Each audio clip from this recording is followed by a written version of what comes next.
A very good morning to all of you, dear student. I'm Keshav, your English teacher. Students, today we are going to start our third chapter, SVOCA,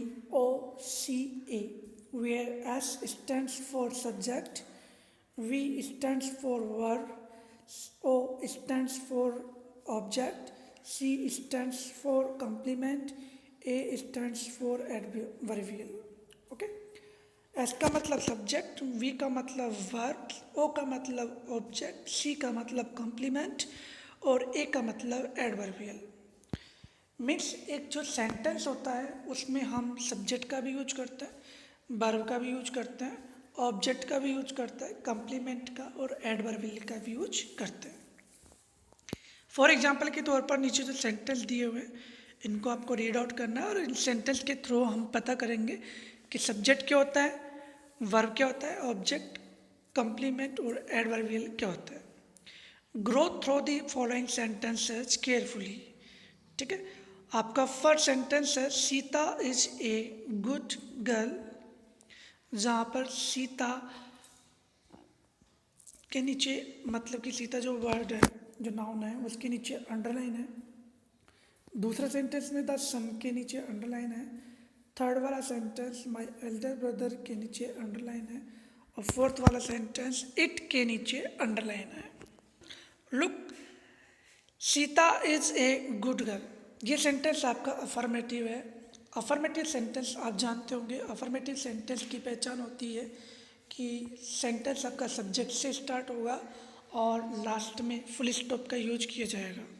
ठीक है, ये आपका affirmative sentence है जिसे हम अजर्वेटिव sentence में रखते हैं ना। अजर्वेटिव सेंटेंस दो प्रकार के होते हैं, एक तो अफर्मेटिव और एक नेगेटिव, लेकिन ये सभी सेंटेंस हमारे अफर्मेटिव है।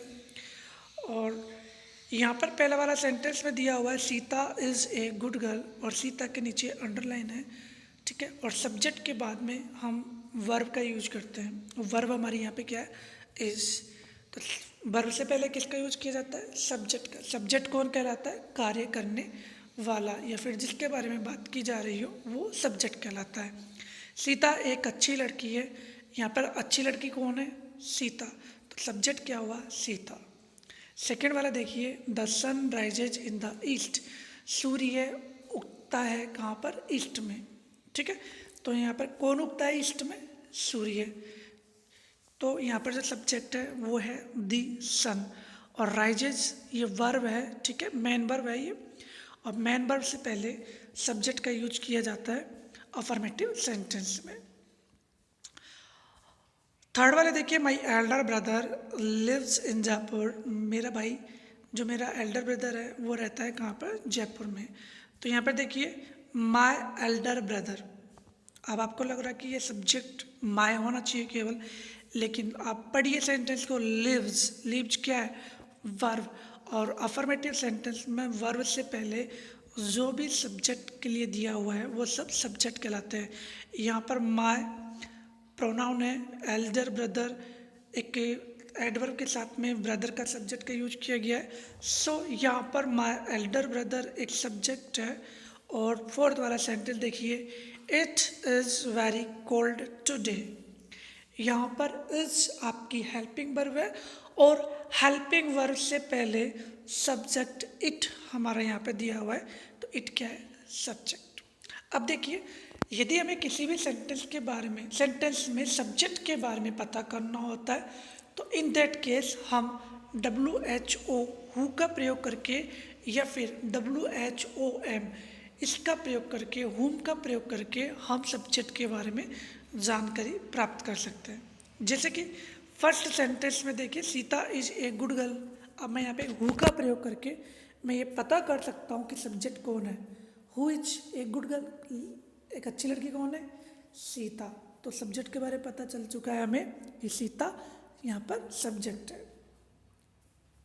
ठीक है, इसी तरीके से यहाँ पे देखिए, इन द फर्स्ट सेंटेंस मैंने आपको बता दिया है who is a good girl, मैंने हु का प्रयोग करके यहाँ पे सब्जेक्ट के बारे में पता किया है। सेकेंड सेंटेंस में भी मैंने who science in the east, तो यहाँ पर कौन चमकता है या फिर कौन राइज करता है ईस्ट में, तो क्या आएगा, दी सन। तो हु का यूज करके मैंने सन सब्जेक्ट के बारे में पता किया है। अब here Sita and the son are the respective subject. ठीक है, यहाँ तक आपको समझ में आ चुका होगा।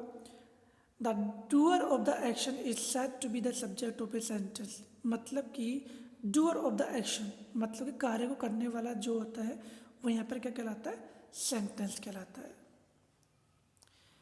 Go through the following sentences carefully. अब आपको ये सेंटेंसेज है इनको ध्यानपूर्वक पढ़ना है। ठीक है, राम इज गोइंग होम, और यहाँ पे देखिए राम के बाद में इज गोइंग, ये वर्ब का कार्य कर रही है। इज तो हमारी हेल्पिंग वर्ब है और गोइंग हमारी मेन वर्ब है। तो सब्जेक्ट के बाद में आपको पता है कि हेल्पिंग वर्ब या मेन वर्ब, या तो मेन वर्ब का ही प्रयोग किया जाता है या फिर हेल्पिंग वर्ब का ही प्रयोग किया जाता है, या फिर दोनों का ही यूज हो सकता है। तो इज हमारी हेल्पिंग वर्ब है, गोइंग हमारा मेन वर्ब है, और होम यहाँ पे दिया हुआ है। तो इज गोइंग के नीचे जो अंडरलाइन है ये हमारा वर्ब है। तो सब्जेक्ट के बारे में हमने पता कर लिया। ठीक है, अब हमें वर्ब के बारे में पता करना है तो वो कर ही रहे हैं। तो सेकंड वाला सेंटेंस देखिए, हरी इज ए बॉय। अब यहाँ पे हेल्पिंग वर्ब कौन सी है, हेल्पिंग वर्ब है इज। हरी क्या है, सब्जेक्ट, सब्जेक्ट के बाद में क्या है, इज क्या है, हेल्पिंग वर्ब। तो यहाँ पर इज हमें वर्ब को शो करती है। थर्ड वाला देखिए, वी प्ले देयर। प्ले यानी खेलना, हम खेलते हैं, हम यहाँ खेलते हैं। तो सब्जेक्ट क्या है, वी, वी के बाद में क्या आया हुआ है, वर्ब। वर्ब कौन सी है, मेन वर्ब, वो क्या है, प्ले। तो यहाँ पर प्ले क्या है, हमारी मेन वर्ब, जिसे हम वर्ब भी कहते हैं। फोर्थ वाला देखिए, I have a book. Have का मतलब क्या होता है, रखना, मैं एक पुस्तक रखता हूँ। आई क्या है, सब्जेक्ट, सब्जेक्ट के बाद किसका प्रयोग करते हैं, या तो हेल्पिंग वर्ब का या मेन वर्ब का या फिर दोनों का। तो यहाँ पर मेन वर्ब हैव का प्रयोग किया गया। हैव वैसे तो सहायक्रिया होती है, लेकिन उस हैव के बाद में मेन वर्ब की थर्ड फॉर्म का प्रयोग किया जाता है, लेकिन यहाँ हैव एक मेन वर्ब के बेस पर यूज की गई है। तो यहाँ पर हैव हमारी क्या है, वर्ब है। In the above sentences underlined words are verb. The verb tells about a thing, और जो वर्ब हमें ये बताती है और ए स्टेट या फिर एक अवस्था के बारे में बताती है। The word which denotes an action और स्टेट इज ए वर्ड, मतलब कि जो शब्द जो कि डिनोट्स करता है किसी कार्य को या फिर अवस्था को, तो वो क्या कहलाता है, वर्ब कहलाता है। ठीक है, तो यहाँ पर जो भी अंडरलाइन वर्ड है, is going, is, play, have, ये हमारी क्या है, वर्ब है। ठीक है,